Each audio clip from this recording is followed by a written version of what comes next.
Good morning friends, ಹೇಗಿದ್ದೀರಾ ಎಲ್ಲರೂ? Welcome back to my YouTube channel.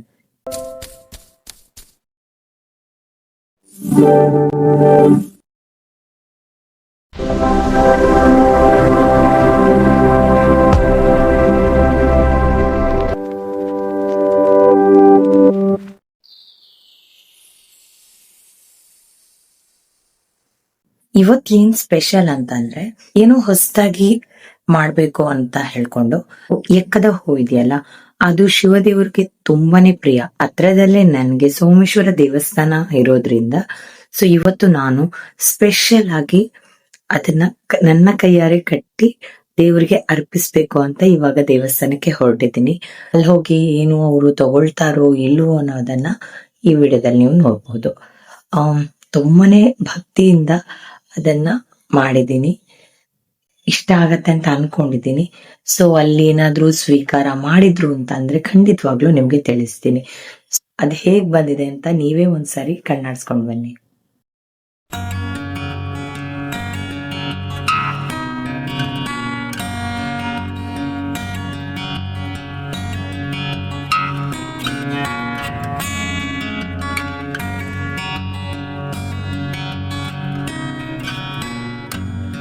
ತುಂಬಾ ಚೆನ್ನಾಗಿ ಬಂದಿದೆಯಲ್ಲ?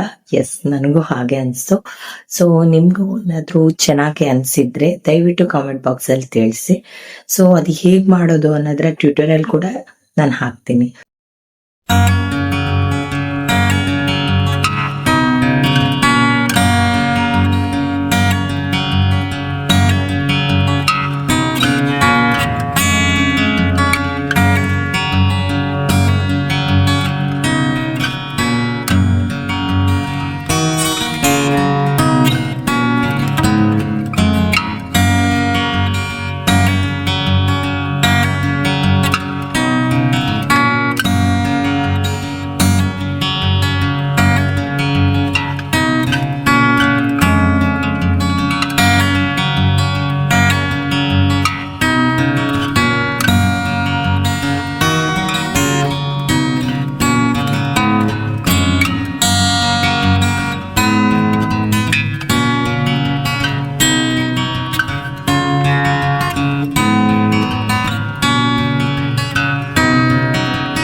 ಆಲ್ರೆಡಿ ಲೇಟ್ ಆಗಿದೆ, ಹೋಗ್ತೀನಿ, ಕೇಳಿ ನೋಡ್ತೀನಿ ಏನಾಗತ್ತೆ ಅಂತ ನಿಮ್ಗೆ ಅಪ್ಡೇಟ್ ಮಾಡ್ತೀನಿ. ಸೊ ಇಲ್ಲಿ ನೋಡ್ಬೋದು ನೀವು, 2 ಕಟ್ಟು ರೆಡಿ ಆಗಿದೆ. ಸೊ ಇದ್ರೊಳಗಡೆ ಹೂವ ಇದೆ. ಇದು ದೇವಸ್ಥಾನದ ಹೊರಗಡೆಯಿಂದ ಮಾಡಿರುವಂತಹ ವಿಡಿಯೋ. ಹೊರಗಡೆಯಿಂದ ಯಾವ ರೀತಿ ಲುಕ್ ಇರತ್ತೆ ಅಂತ ತೋರಿಸ್ತಾ ಇದ್ದೀನಿ. ಸೊ ನಾನು ಜಾಸ್ತಿಯಾಗಿ ವಿಡಿಯೋ ಮಾಡಕ್ ಹೋಗಿಲ್ಲ, ಸುಮ್ನೆ ಹಾಗೆ ಹೊರಗಡೆಯಿಂದ ಒಂದು ಇರ್ಲಿ ಅಂತೇಳಿ ವಿಡಿಯೋ ಮಾಡಿದೆ. ಫ್ರೆಂಡ್ಸ್, ತುಂಬಾನೇ ಖುಷಿ ಆಗ್ತಾ ಇದೆ ಇಲ್ಲಿ ಬಂದು ದೇವಸ್ಥಾನಕ್ ಬಂದು ದೇವ್ರನ್ನ ನಮಸ್ಕರಿಸಿ ಅವರ ಆಶೀರ್ವಾದ ಪಡೆದು ಇವತ್ತು ನಾನೇ ನನ್ನ ಕೈಯಾರೆ ಮಾಡಿರುವಂತಹ ಎಕ್ಕದ ಮಾಲೆನ ದೇವರಿಗೆ ಅರ್ಪಿಸಿರೋದು ನನ್ಗಂತೂ ತುಂಬಾನೇ ಖುಷಿ ಅನ್ಸ್ತಾ ಇದೆ. ಸೊ ತುಂಬಾನೇ ಡಿವೈನ್ ಫೀಲ್ ಆಗ್ತಾ ಇದೆ, ನನ್ಗಂತೂ ಖುಷಿ ಆಯ್ತು. ಸೊ ನೋಡಿದ್ರಲ್ವಾ, ಸುತ್ತಮುತ್ತ ಎಲ್ಲ ಬಂಡೆ ಕಲ್ಲಿದೆ. ದೇವಸ್ಥಾನದ ಪಕ್ಕದಲ್ಲೇ ಸಿಗುವಂತಹ ಈ ಕಾಲುದಾರಿಯ ಮೂಲಕ ನಾವು ಬೀಚ್ ಸೈಡ್ಗೆ ಹೋಗೋದಕ್ಕಾಗತ್ತೆ. ಈ ಮೆಟ್ಟಿಲುಗಳ ಸಹಾಯದಿಂದ ಕೆಳಗಿಳಿದು ನಾವು ಹೋದ್ವಿ ಅಂತಂದ್ರೆ ನಮ್ಗೆ ಸೋಮೇಶ್ವರ ಬೀಚಿನ ಕಂಪ್ಲೀಟ್ ವ್ಯೂ ನೋಡೋದಕ್ಕೆ ಸಿಗತ್ತೆ. ಇಲ್ಲಿಂದ ಸಮುದ್ರ ತುಂಬಾನೇ ವಿಶಾಲವಾಗಿ ಕಾಣಿಸುತ್ತೆ ನಿಮ್ಗೆ. ಸೊ ಇದರ ಒಂದು ಚಿಕ್ಕ ಕಿರುನೋಟ ನಿಮ್ಮ ಮುಂದೆ.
ಸೊ ಆಕ್ಚುಲಿ ನಾನು ಶಿವಲಿಂಗನ ಹುಡ್ಕೊಂಡ್ ಬಂದೆ.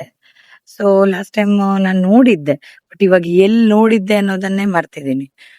ಸೊ ನಂಗೆ ಸಿಕ್ಕಿಲ್ಲ. ನೋಡೋಣ, ನೆಕ್ಸ್ಟ್ ಟೈಮ್ ನಿಮ್ಗೆ ಸಿಕ್ಕಿದಾಗ ಅದನ್ನ ತೋರಿಸ್ತೀನಿ. ಸೊ ಮಾರ್ನಿಂಗ್ ಬ್ಲಿಸ್ ಎಷ್ಟು ಚೆನ್ನಾಗಿದೆ ನೋಡಿ. ಇದು ನಮ್ಮ ಕರಾವಳಿ. ಎಷ್ಟೊಂದು ವಿಶಾಲವಾಗಿದೆ ನೋಡಿ. ಇನ್ನೊಂದು ನಾನು ಕೇಳ್ಪಟ್ಟಿದ್ದೆ, ಎಷ್ಟೇ ನಮ್ಗೆ ಚಿಂತೆ ಇರ್ಲಿ, ಇಲ್ಲಿ ಕಡಲ ತೀರದಲ್ಲಿ ಬಂದು ಹೀಗೇನೆ ಅಲೆಗಳನ್ನ ನೋಡ್ತಾ ಇದ್ರೆ ಅದೆಷ್ಟೋ ನಮ್ಮ ಚಿಂತೆಗಳೆಲ್ಲ ಮಾಯ ಆಗತ್ತೆ, ದೂರ ಆಗತ್ತೆ, ಟೆನ್ಷನ್ ಫ್ರೀ ಆಗತ್ತೆ ಅಂತ. ಸೊ ನನ್ಗಂತೂ ನಿಜವಾಗ್ಲೂ ಇದು ಹೌದು ಅಂತ ಅನ್ಸಿದೆ. ನೀವು ಒಂದ್ಸರಿ ಟ್ರೈ ಮಾಡಿ ನೋಡಿ, ನಿಮ್ಗೂ ಖಂಡಿತವಾಗ್ಲೂ ಅನ್ಸತ್ತೆ, ತುಂಬಾ ಹಾಯ್ ಅನ್ಸತ್ತೆ. ನಿಮ್ಮ ಚಿಂತೆಗಳೆಲ್ಲ ದೂರ ಆದಾಗೆ ನಿಮ್ಗೆ ಫೀಲ್ ಆಗತ್ತೆ. ಸೊ ಒಂದ್ಸರಿ ಯಾಕೆ ಟ್ರೈ ಮಾಡ್ಬಾರ್ದು? ಇದು ನನ್ನ ಫಸ್ಟ್ ಟೈಮ್ ಹೊರಗಡೆ ಬಂದು ವ್ಲಾಗ್ ಮಾಡೋದಕ್ಕೆ ತುಂಬಾನೇ ಅನ್ಕಂಫರ್ಟೇಬಲ್ ಫೀಲ್ ಆಯ್ತು. ಬಿಕಾಸ್ ಇದು ನಾನು ಯಾವತ್ತೂ ಇದನ್ನ ಎಕ್ಸ್ಪೀರಿಯನ್ಸ್ ಮಾಡಿರ್ಲಿಲ್ಲ. ಬಟ್ ಫಸ್ಟ್ ಟೈಮ್ ಎಕ್ಸ್ಪೀರಿಯನ್ಸ್ ಮಾಡಿದೆ, ಖುಷಿನೂ ಆಯ್ತು, ಜೊತೆಗೆ ಸ್ವಲ್ಪ ಹೆಸಿಟೇಟ್ ಕೂಡ ಆಯ್ತು. ಎಲ್ರ ಮುಂದೆ ಹೇಗೆ ಕ್ಯಾಮ್ರಾ ಹಿಡಿಯೋದು, ಎಲ್ರ ಮುಂದೆ ಹೇಗ್ ಮಾತಾಡೋದು ಅನ್ನೋದಂತ ಫಿಯರ್ ಒಂದಿತ್ತು. ಸೊ ಅದು ಸ್ವಲ್ಪ ಕಮ್ಮಿ ಆಯ್ತು. ಸೊ ಕಮ್ಮಿ ಆಗಕ್ಕೆ ಮೇಜರ್ ರೀಸನ್ ಬಂದು ಇಲ್ಲಿ ಬಂದು ಕೂತಿದ್ದೀನಲ್ಲ, ಸೊ ಇಲ್ಲಿ ಯಾರೂ ಇಲ್ಲ, ಆರಾಮಾಗಿ ನನ್ ಪಾಡಗ್ ನಾನ್ ಮಾತಾಡ್ಬೋದು ಅಂತ ಅನ್ಸ್ತು. ಸೊ ಅದಕ್ಕೆ ಬಂದಿದ್ದೀನಿ. ಖುಷಿ ಆಯ್ತು. ಆಕ್ಚುಲಿ ಎವ್ರಿ ಟೈಮ್ ಬರ್ಬೇಕು ಅನ್ಸ್ತಾ ಇದೆ. ನೋಡೋಣ, ದೇವಸ್ಥಾನಕ್ಕೆ ಬರ್ತಾ ಇರ್ತೀನಿ, ಬಟ್ ಈ ತರ ವ್ಲಾಗ್ ಎಲ್ಲ ಮಾಡಿರ್ಲಿಲ್ಲ. ಬರ್ತೀನಿ, ದೇವಸ್ಥಾನಕ್ಕೆ ಬರ್ತೀನಿ, ಕೈ ಮುಗಿತೀನಿ, ಹೋಗ್ತೀನಿ ಅಷ್ಟೇ. ಇನ್ನು ಸಂಜೆ ಹೊತ್ತಿಗೆ ಬಂದ್ರೆ ತುಂಬಾನೇ ಕ್ರೌಡ್ ಇರ್ತಾರೆ. ಸೊ ಅಷ್ಟೊಂದು ಕಂಫರ್ಟೇಬಲ್ ಅನ್ಸಲ್ಲ ನಮ್ಗೆ. ಬಟ್ ಇವಾಗ ಅಂತೂ ತುಂಬಾ ಖುಷಿ ಆಗತ್ತೆ, ಯಾರೂ ಇರೋದಿಲ್ಲ, ನಾನು ನನ್ನ ಕಡಲ ತೀರ, ಎರಡೇ ಎರಡು. ಸೊ ನಾನು ತುಂಬಾನೇ ಎಂಜಾಯ್ ಮಾಡಿದೆ. ತುಂಬಾ ಖುಷಿ ಆಯ್ತು. ಇವತ್ತಿನ ವ್ಲಾಗ್ ನಾನು ಫಸ್ಟ್ ಟೈಮ್ ನಾನು ಟ್ರಾವೆಲ್ ವಿಡಿಯೋ ಮಾಡ್ಬೇಕು ಅಂತೇಳಿ ಯೋಚನೆ ಮಾಡಿದಾಗ ನನ್ಗನ್ಸ್ತು, ಯಾಕೆ ನಾನು ದೇವಸ್ಥಾನಕ್ ಬಂದು ಅಲ್ಲಿಂದನೇ ನನ್ನ ಮೊದಲನೇ ಟ್ರಾವೆಲ್ ವಿಡಿಯೋ ಶುರು ಮಾಡಬಾರ್ದು ಅಂತ. ಸೊ ತುಂಬಾನೇ ಖುಷಿ ಆಯ್ತು ಮಾಡಿ. ಮೊದಲನೇ ಟ್ರಾವೆಲ್ ವಿಡಿಯೋ ನಾನು ದೇವಸ್ಥಾನಕ್ಕೆ ಬಂದು ಶುರು ಮಾಡ್ಬೇಕು ಅಂತ ಅನ್ಕೊಂಡಿದ್ದೆ. ಸೊ ಹಾಗೆ ಆಯ್ತು. ನಾನು ಅನ್ಕೊಂಡ ಹಾಗೆ ಏನಾದ್ರೂ ಸ್ಪೆಷಲ್ ಮಾಡ್ಬೇಕು ಅಂತ ಎಕ್ಕದ ಮಾಲೆ ಮಾಡಿದೆ. ಸೊ ಅದನ್ನು ದೇವರಿಗೆ ಅರ್ಪಿಸಿ ಬಂದಿದ್ದೇನೆ. ತುಂಬಾನೇ ಖುಷಿ ಆಯ್ತು. ನನ್ನ ಮೊದಲ ವ್ಲಾಗಿಗೆ ಈಶ್ವರ ದೇವರ ಆಶೀರ್ವಾದ ಸಿಕ್ತು ಅಂತ ತುಂಬಾನೇ ಖುಷಿ ಆಗ್ತಾ ಇದೆ. ಗೈಸ್, ಫೈನಲಿ ನಾನು ಮನೆಗೆ ಬಂದಾಯ್ತು. ತುಂಬಾನೇ ಬ್ಲೆಸ್ಸಿಂಗ್ ಅನ್ಸ್ತಾ ಇದೆ. ಯಾಕಂತಂದ್ರೆ ಅದೆಷ್ಟೋ ದಿನದಿಂದ ಅನ್ಕೊಂತಾ ಇದೆ ಏನಾದ್ರೂ ಸ್ಪೆಷಲ್ ಆಗಿ ಮಾಡ್ಬೇಕು. ಸೊ ನನ್ನ ಟ್ರಾವೆಲ್ ವಿಡಿಯೋ ಏನೇ ಇದ್ರು ಫಸ್ಟ್ ದೇವ್ರ ಸನ್ನಿಧಿಗೆ ಹೋಗಿ ಅವರ ಆಶೀರ್ವಾದನ ಪಡ್ಕೊಂಡ್ ಮಾಡ್ಬೇಕು ಅನ್ನೋದು ನಂದೊಂದು ಆಸೆ ಇತ್ತು. ಸೊ ಫೈನಲಿ ನಾನು ಏನೆಲ್ಲ ಅನ್ಕೊಂಡಿದ್ನೋ ಎಲ್ಲಾನು ಸುಸೂತ್ರವಾಗಿ ನಡೆದಿದೆ. ಖುಷಿ ಆಗ್ತಾ ಇದೆ. ಸೊ ಈ ತರನು ಒಂದು ಖುಷಿ ಸಿಗತ್ತೆ ಅಂತ ನನ್ಗೆ ಫಸ್ಟ್ ಟೈಮ್ ಗೊತ್ತಾಗಿದ್ದು. ಬೆಳಗಿನ ಜಾವ ಹೋಗ್ಬೇಕು ಅಂತ ಅಂದ್ಕೊಂಡ್ರು ಮನೆ ಕೆಲಸ ಎಲ್ಲ ಮುಗಿಸ್ಕೊಂಡು ಹೋಗ್ಬೇಕಾದ್ರೆ ಆಲ್ಮೋಸ್ಟ್ 8:30 ಆಗೋಗಿತ್ತು. ದೇವಸ್ಥಾನಕ್ಕೆ ಹೋದಾಗ ಖುಷಿ ಅಂತೂ ಖಂಡಿತ ಎಲ್ರಿಗೂ ಸಿಗತ್ತೆ. ಬಟ್ ಫಸ್ಟ್ ಟೈಮ್ ವ್ಲಾಗ್ ಮಾಡೋದು ಖುಷಿ ಇದೆಯಲ್ಲ, ಅದೊಂಥರ ಡಿಫ್ರೆಂಟ್ ಆಗಿದೆ. ಸೊ ನನ್ನ ಎಕ್ಸ್ಪೀರಿಯನ್ಸ್ ಕೇಳೋದಾದ್ರೆ, ಹೋಗ್ತಾನೆ ಅದು ಏನೋ ಅಯ್ಯೋ ಮಾಡ್ಬೇಕಲ್ಲ ಈ ಸೇಮ್ ಎಕ್ಸ್ಪೀರಿಯನ್ಸ್ ನನಗೆ 2 ವೀಲರ್ ಬಿಡ್ಬೇಕಾದ್ರೂ ಇತ್ತು. ಅಂದ್ರೆ ಹೇಗಾಗತ್ತೆ ಅನ್ನೋ ಒಂದು ಭಯ ಇತ್ತು. ಬೆಳಗ್ಗೆ ಆಗ್ತಿದ್ದಂಗೆ ನನ್ಗೆ ಭಯ ಆಗೋದು. ಯಾಕೆ ಯಾಕೆ ಈ ತರ ಭಯ ಆಗ್ತಾ ಇದೆ ಅಂತ ಅನ್ಕೋತಾ ಇರ್ಬೇಕಾದ್ರೆ ನೋಡಿದ್ರೆ ನನ್ ಇವತ್ತು ಟೂ ವೀಲರ್ ಬಿಡ್ಬೇಕು, ನಾನೇ ಒಬ್ಳೆ ತಗೊಂಡ್ ಹೋಗ್ಬೇಕು, ಎಷ್ಟೊಂದ್ ವೆಹಿಕಲ್ಸ್ ಇದೆ ಅಂತ. ಸೊ ಸೇಮ್ ಫೀಲಿಂಗ್ಸ್ ನನ್ಗೆ ಇವತ್ ಬಂದಿರೋದು. ಇವತ್ತು ನಾನು ಬ್ಲಾಗ್ ಮಾಡ್ಬೇಕಾದ್ರೂ ಫಸ್ಟ್ ಟೈಮ್ ಅಲ್ವಾ, ಹೋಗ್ತಾನೆ ನನ್ಗೆ ಭಯ ಆಗ್ತಾ ಇದೆ. ಅಯ್ಯೋ ಏನಾಗುತ್ತೋ ಹೇಗಾಗುತ್ತೋ ಅಂತ ಹೇಳ್ತಾ ಇದೀನಿ. ಕ್ಯಾಮ್ರಾ ತಗೊಂಡೇ ಹೋದೆ ದೇವಸ್ಥಾನದ ಮೇಲೆವರ್ಗುನು. ಆದ್ರೆ ದೇವಸ್ಥಾನದ ಒಳಗಡೆ ಹೋಗ್ತಿರ್ಬೇಕಾದ್ರೆ ಸೊ ಎಲ್ಲೂ ನಾನು ಓಪನ್ ಮಾಡಿರ್ಲಿಲ್ಲ ಕ್ಯಾಮ್ರಾನ. ಸೊ ಸುಮ್ನೆ ಹಾಗೆ ಕೈಯಲ್ಲಿ ಹಿಡ್ಕೊಂಡು ಹೋದೆ. ದರ್ಶನ ಮಾಡ್ದೆ. ನಾನು ಕಟ್ಟಿರುವಂತಹ ಎಕ್ಕದ ಮಾಲೆನ ದೇವರಿಗೆ ಅರ್ಪಿಸಿದೆ. ಸೊ ಆ ಖುಷಿ ಅಂತೂ ಖಂಡಿತ ಇದೆ. ಸೊ ಹಾಗೇನೆ ದೇವರ ದರ್ಶನ ಮಾಡ್ಕೊಂಡು ಮುಗಿಸ್ಕೊಂಡು ಹಾಗೇನೆ ಆದ ನಂತರ ಹೊರಗಡೆ ಬಂದೆ. ಸೊ ಹೊರಗಡೆ ಬಂದ್ಮೇಲೆ ಮತ್ತೆ ಎಗೇನ್ ನನ್ಗೆ ಆ ಟೆನ್ಷನ್ ಶುರು ಆಯ್ತು. ಹೇಗ್ ಮಾಡ್ಲಿ, ವಿಡಿಯೋ ಮಾಡಿದ್ರೆ ಯಾರಾದ್ರೂ ನೋಡ್ತಾರ? ಪರಿಚಯದವ್ರಂತೂ ಖಂಡಿತ ಸಿಕ್ಕಿದ್ದಾರೆ, ಇಲ್ಲ ಅಂತ ಹೇಳಲ್ಲ. ಯಾಕಂತಂದ್ರೆ ನನ್ನ ತಾಯಿ ಮನೆಗೆ ಹತ್ರ ಇದ್ದಿದ್ರಿಂದ ನಂಗೆ ಮುಂಚಿಂದನೂ ಇಲ್ಲಿನ ಜನ ಎಲ್ಲ ಪರಿಚಯ ಇದ್ದಾರೆ. ಸೊ ಒಂದು 2-3 ಜನ ಪರಿಚಯದವರು ನಂಗೆ ಸಿಕ್ಕಿದ್ರು. ಅವಾಗೆಲ್ಲ ಸ್ವಲ್ಪ ಹೆಸಿಟೇಟ್ ಆಗ್ತಾ ಇತ್ತು. ಸುಮ್ನೆ ದೇವಸ್ಥಾನದ್ದು ಹಾಗೆ ವಿಡಿಯೋ ಮಾಡ್ದೆ ಅಷ್ಟೇ, ಜಸ್ಟ್ ಹೊರಗಡೆಯಿಂದ ಮಾಡಿ ಸೀದಾ ಬೀಚ್ ಸೈಡ್ ಹೋದೆ. ಅಲ್ಲಿ ಹೋದಾಗ ಅನ್ಸು ಇಲ್ಲೂ ಮಾಡ್ಬೋದೋ ಇಲ್ಲೋ ಅಂತೇಳಿ. ಸೊ ಅಲ್ಲಿ ತುಂಬಾ ವರ್ಷ ಆಯ್ತು ಆಕ್ಚುಲಿ ನಾನು ಆ ಕಡೆ ಹೋದೆ. ಯೂಶುವಲ್ ಆಗಿ ಬೀಚ್ ಸೈಡ್ ಅಂದ್ರೆ ನಾವು ಈ ಕಡೆಗೆ ಮಾತ್ರ ಹೋಗ್ತಾ ಇದ್ವಿ. ಸೊ ಈ ಕಡೆಗೆ ನಾನು ಹೋಗಿರ್ಲಿಲ್ಲ. ಎಷ್ಟೋ ವರ್ಷ, ಐ ಥಿಂಕ್ ಆಲ್ಮೋಸ್ಟ್ ಒಂದು ಆಫ್ಟರ್ 10 years ನಂತರ ಹೋಗ್ತಾ ಇದ್ದೀನಿ ಅಂತ ಕಾಣುತ್ತೆ ನಾನು. ಸೊ ಹೋದಾಗ ನಂಗೆ ಸ್ವಲ್ಪ ಮರ್ತೋಗಿತ್ತು, ಅಂದ್ರೆ ಬ್ಯಾಕ್ ಸೈಡ್ ಇಂದ ಕೆಳಗಡೆ ಹೋಗೋ ರೂಟ್ ಮರ್ತೋಗಿತ್ತು. ಸೊ ಅಲ್ಲ ಕೇಳಿದೆ, ಅದಕ್ಕೆ ಅವ್ರು ಹೇಳಿದ್ರು ಈ ಸಂಧಿ ಇದೆಯಲ್ಲ ಈ ಕಡೆಯಿಂದ ಹೋಗ್ಬೇಕು ಅಂತ. ಸೊ ನಾನು ಹಾಗೆ ಮುಂದೆ ಹೋದಾಗ ನನಗೆ ಸ್ಟೆಪ್ಸ್ ಸಿಗ್ತಾ ಇತ್ತು. ನೀವು ಆ ವಿಡಿಯೋದಲ್ಲಿ ನೋಡ್ತಾ ಇರ್ಬೋದು ನೀವು ಸ್ಟೆಪ್ಸ್ನ. ಸೊ ಆ ಸ್ಟೆಪ್ಸ್ ಅಲ್ಲಿ ಹಾಗೆ ಕೆಳಗಡೆ ಇಳ್ಕೊಂಡು ಹೋದೆ. ಕೆಳಗಡೆ ಇಳ್ಕೊಂಡು ಹೋಗಿ ಸೀದಾ ಬಂಡೆಕಲ್ ಮೇಲೆ ಹೋದೆ ಅಲ್ಲಿ. ಸೊ ಬಂಡೆಕಲ್ ಮೇಲೆ ಹತ್ತದಾಗ ಅಲ್ಲಿ ನನಗೆ ಒಂದು ಕಾನ್ಫಿಡೆನ್ಸ್ ಬಂತು, ಇಲ್ಲಿ ನಾನು ಕೂತ್ಕೊಂಡು ಮಾತಾಡ್ಬೋದು ಅಂತ. ಸೊ ಫೈನಲಿ ನಾನು ಮಾತಾಡಿದೆ, ಸ್ವಿಚ್ ಮಾತಾಡಿದೆ, ಯಾರೂ ಇರಲಿಲ್ಲ ಅಲ್ಲಿ. ನನಗೆ ಮಾತಾಡೋಕ್ಕೆ ಕಾನ್ಫಿಡೆನ್ಸ್ ಬಂತು. ಹಾಗೇನೆ ಬೀಚ್ ನೋಡ್ತಾ ಏನೇನೋ ಥಾಟ್ಸ್ ಇತ್ತು ನನಗೆ, ಹಾಗೆ ಮಾತಾಡಬೇಕು ಹೀಗೆ ಮಾತಾಡಬೇಕು ಅಂತೇಳಿ. ಬಟ್ ಅಲ್ಲಿ ಸ್ವಲ್ಪ ಆ ಕಡೆ ಈ ಕಡೆ ಎಲ್ಲ ಜನ ನೋಡಿ ಸ್ವಲ್ಪ ಮರ್ತೋಯ್ತು ಎಲ್ಲ, ಏನೆಲ್ಲ ಯೋಚನೆ ಮಾಡಿದ್ದೆ ಎಲ್ಲ ಮರ್ತೋಯ್ತು. ಬಟ್ ಸ್ಟಿಲ್ ನಾನು ತುಂಬ ಎಂಜಾಯ್ ಅಂತೂ ಖಂಡಿತವಾಗ್ಲೂ ಮಾಡಿದ್ದೀನಿ. ಸೊ ಅಲ್ಲಿಗೆ ಎಷ್ಟು ಬೇಕೋ ಅಷ್ಟು ನಾನು ಮಾತಾಡಿದ್ದೀನಿ, ಅದನ್ನು ನೀವೇ ನೋಡಿದ್ದೀರಾ. ಟೋಟಲ್ ಆಗಿ ಹೇಳ್ಬೇಕಂತಂದರೆ ಐ ಥರೋಲಿ ಎಂಜಾಯ್. ಈ ಎಂಜಾಯ್ಗೋಸ್ಕರ, ಈ ಒಂದು ಖುಷಿಗೋಸ್ಕರ ಕಾಯ್ತಾ ಇದ್ದೆ. ಗಾಯ್ಸ್, ಇದಾಗಿತ್ತು ಇವತ್ತಿನ ನನ್ನ ಮೊದಲ ಪ್ರಯಾಣ. ಸೊ ಮೊದಲ ಪ್ರಯಾಣ ಏನೇ ಆದರೂ ಶ್ರೀದೇವರ ಆಶೀರ್ವಾದದೊಂದಿಗೆ ಶುರು ಮಾಡಬೇಕು ಅನ್ನೋದಾಗಿತ್ತು ನನ್ನ ಆಸೆ. ಸೊ ಅದರಂತೆ ಸಾಗಿದೆ. ಖುಷಿ ಆಯ್ತು. ಅಂದ್ಕೊಂಡಿರ್ಲಿಲ್ಲ ನಾನು ಇಷ್ಟು ಈಸಿ ಆಗಿರತ್ತೆ ಅಂತ. ಈಸಿ ಅಂತೂ ಖಂಡಿತವಾಗ್ಲೂ ಇರ್ಲಿಲ್ಲ. ಎಸ್, ಕಷ್ಟ ಆಯ್ತು ನನಗೆ. ಕಷ್ಟ ಯಾಕಂತಂದ್ರೆ ಫಸ್ಟ್ ಟೈಮ್ ನಾನು ಜನಗಳನ್ನ ಫೇಸ್ ಮಾಡ್ತಾ ಇದ್ದೀನಿ. ಸೊ ಪಬ್ಲಿಕ್ ಪ್ಲೇಸ್ ಅಲ್ಲಿ ಹೋಗಿ ವಿಡಿಯೋ ಮಾಡೋದು ಅಷ್ಟು ಈಸಿ ಅಲ್ಲ. ಸೊ ಅದು ಎಕ್ಸ್ಪೀರಿಯನ್ಸ್ ನನ್ಗೆ ಇವತ್ತಾಯ್ತು. ನಾನ್ ಅನ್ಕೊಂಡಿದ್ದೆ ಆರಾಮಾಗಿ ಹೋಗ್ತೀನಿ ವಿಡಿಯೋ ಮಾಡ್ತೀನಿ ಅಂತ. ಇಲ್ಲ, ಅಷ್ಟ್ ಈಸಿ ಆಗಿಲ್ಲ, ಖಂಡಿತ ಇಲ್ಲ, ಕಷ್ಟ ಆಗತ್ತೆ. ಸೊ ನಮ್ಗೆ ಅದರಲ್ಲಿ ಏನಾದ್ರೂ ಆಲ್ರೆಡಿ ಎಕ್ಸ್ಪೀರಿಯನ್ಸ್ ಇದ್ರೆ ಓಕೆ. ಸೊ ಫಸ್ಟ್ ಟೈಮ್ ನೀವೇನಾದ್ರೂ ವಿಡಿಯೋ ಫೇಸ್ ಮಾಡ್ತಾ ಇದ್ದೀರಾ, ಫಸ್ಟ್ ಟೈಮ್ ನೀವು ವ್ಲಾಗ್ ಮಾಡ್ತಾ ಇದ್ದೀರಾ ಅಂತಂದ್ರೆ ಖಂಡಿತವಾಗ್ಲೂ ಕಷ್ಟ ಆಗತ್ತೆ. ಬಟ್ ಆಗೋದಿಲ್ಲ ಅಂತೇನಿಲ್ಲ, ಆಗತ್ತೆ, ಪ್ರಯತ್ನ ಬೇಕು.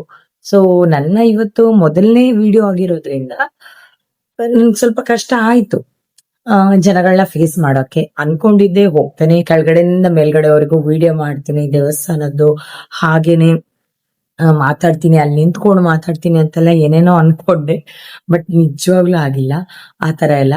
ಸುಮ್ನೆ ಅಲ್ಲಿ ನೋಡ್ತಿದ್ದಾಗಲೇ ಎಷ್ಟೊಂದ್ ಜನನ ನೋಡಿ ಫುಲ್ ಟೆನ್ಷನ್ ಆಗೋಯ್ತು. ಅಯ್ಯೋ ನಾನ್ ಯಾವಾಗ ಮಾತಾಡ್ಲಿಕ್ಕೆ.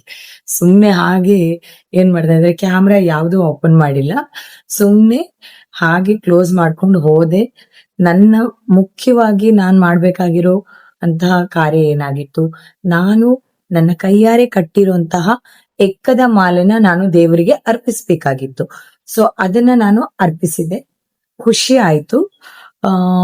ಅಂದ್ರೆ ಏನು ಫಸ್ಟ್ ಟೈಮ್ ಮಾಡಿದ್ದೀನಿ. ನಾನು ಯಾವತ್ತೂ ಹೂ ಕಟ್ಟಿ ದೇವಸ್ಥಾನಕ್ಕೆ ಹೋಗಿ ಕೊಟ್ಟಿರ್ಲಿಲ್ಲ. ಬಟ್ ಆ ಖುಷಿ ಏನಿದೆಯಲ್ಲ ಅದೊಂದು ನಿಜವಾಗ್ಲೂ ಹೊಸದು. ತುಂಬಾ ಚೆನ್ನಾಗಿತ್ತು. ಸೊ ಅದೇ ಎಕ್ಸ್ಪೀರಿಯನ್ಸ್ ನೀವು ಕೂಡ ಮಾಡಿ ಖಂಡಿತವಾಗ್ಲೂ ಖುಷಿ ಪಡ್ತೀರಾ. ಗೊತ್ತಿಲ್ಲ ನನ್ಗೆ ಅದು ಅಲ್ಲಿ ಹೋಗಿ ಕೊಟ್ಟಿದ್ದೀನಿ. ಅವರು ಎಷ್ಟೊತ್ತಿಗೆ ದೇವ್ರಿಗೆ ಹಾಕ್ತಾರೆ ಗೊತ್ತಿಲ್ಲ ನನ್ಗೆ. ಆ ಪೂಜಾರಿಗಳೆಲ್ಲ ಬ್ಯುಸಿ ಇದ್ರು ದೇವ್ರ ಪೂಜೆ ಮಾಡೋದ್ರಲ್ಲಿ. ಸೊ ನಾನ್ ಕೇಳೋದು ಅಷ್ಟೊಂದು ಸಮಂಜಸ ಅಂತ ನನ್ಗ ಅನ್ಸಿರ್ಲಿಲ್ಲ. ಸೊ ಅದಕ್ಕೆ ನಾನು ಯಾರಾದ್ರೂ ಕೇಳಕ್ ಹೋಗ್ಲಿಲ್ಲ. ನಾನ್ ಮಾಡಿರುವಂತಹ ಎಕ್ಕದ ಮಾಲೆ ಹೇಗಿದೆ ಅನ್ನೋದನ್ನ ತಿಳಿಸಿ, ಇಷ್ಟ ಆದ್ರೆ ಟ್ಯೂಟೋರಿಯಲ್ ಕೂಡ ನಾನು ಶೇರ್ ಮಾಡ್ತೀನಿ. ಸೊ ಚಿಕ್ಕದಾಗಿ ಬೈಟ್ಸ್ ಹಾಕಿರ್ತೀನಿ, ಬಟ್ ಡಿಟೇಲ್ ಆಗಿ ವಿಡಿಯೋ ಬೇಕಿದ್ರೆ ಕಾಮೆಂಟ್ಸ್ ಅಲ್ಲಿ ತಿಳಿಸಿ. ಹಾಗೇನೆ ನನ್ಗೆ ಸಪೋರ್ಟ್ ಮಾಡಿ ಫ್ರೆಂಡ್ಸ್. ಆಮೇಲೆ ಹಾಗೇನೆ ಹೊರಗಡೆ ಬಂದು ನನ್ಗೆ ಎಲ್ಲಿ ಹೋಗ್ಬೇಕು ಏನ್ ಮಾಡ್ಬೇಕು ಅಂತ ಗೊತ್ತಿರ್ಲಿಲ್ಲ. ಯಾಕಂತಂದ್ರೆ ತುಂಬಾನೇ ವರ್ಷ ಆಗೋಯ್ತು ಅಂತ ಅನ್ಸತ್ತೆ. ಆಲ್ಮೋಸ್ಟ್ ನಾನು ಆ ಕಡೆ ಹೋಗಿ 10 years ಆಗಿತ್ತು. ಬೀಚ್ ಸೈಡ್ ಎಲ್ಲ ಹೋಗಿದ್ದೀನಿ, ದೇವಸ್ಥಾನಕ್ಕೆ ಹೋಗಿದ್ದೀನಿ.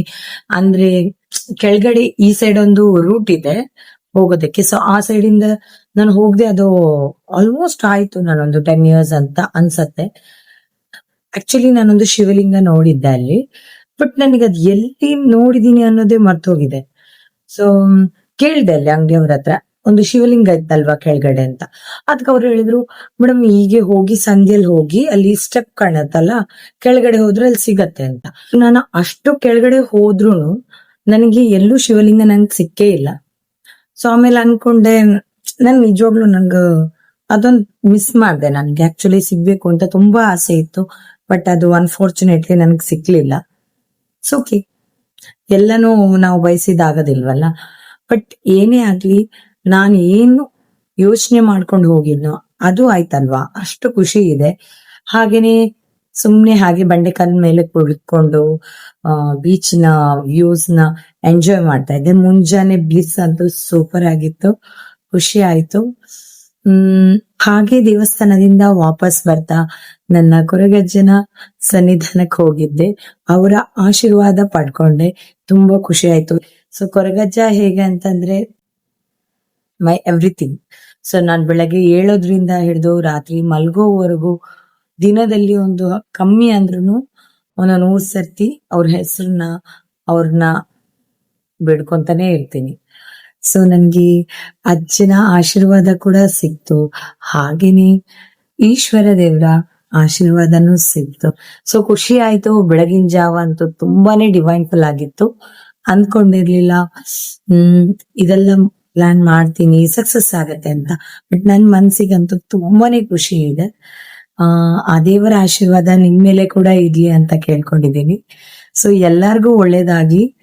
ಈ ವಿಡಿಯೋದಿಂದ ನಿಮ್ಮೆಲ್ಲರಿಗೂ ಆ ಸೋಮನಾಥೇಶ್ವರನ ಕೃಪೆ ಹಾಗೂ ನನ್ನ ಸ್ವಾಮಿ ಕೊರಗಜ್ಜನ ಕೃಪೆ ನಿಮ್ಮ ಮೇಲೆ ಕೂಡ ಇರ್ಲಿ ಅಂತ ಈ ವಿಡಿಯೋನ ಇಲ್ಲಿಗೆ ಎಂಡ್ ಮಾಡ್ತಾ ಇದ್ದೀನಿ. ಸೊ ಖುಷಿಯಾಗಿ ಎಲ್ರೂ ಎಂಜಾಯ್ ಮಾಡಿ, ಖುಷಿ ಪಡಿ. ಇನ್ ಮುಂದೆನೂ ನನ್ನ ವಿಡಿಯೋಸ್ ಬರ್ತಾ ಇರತ್ತೆ.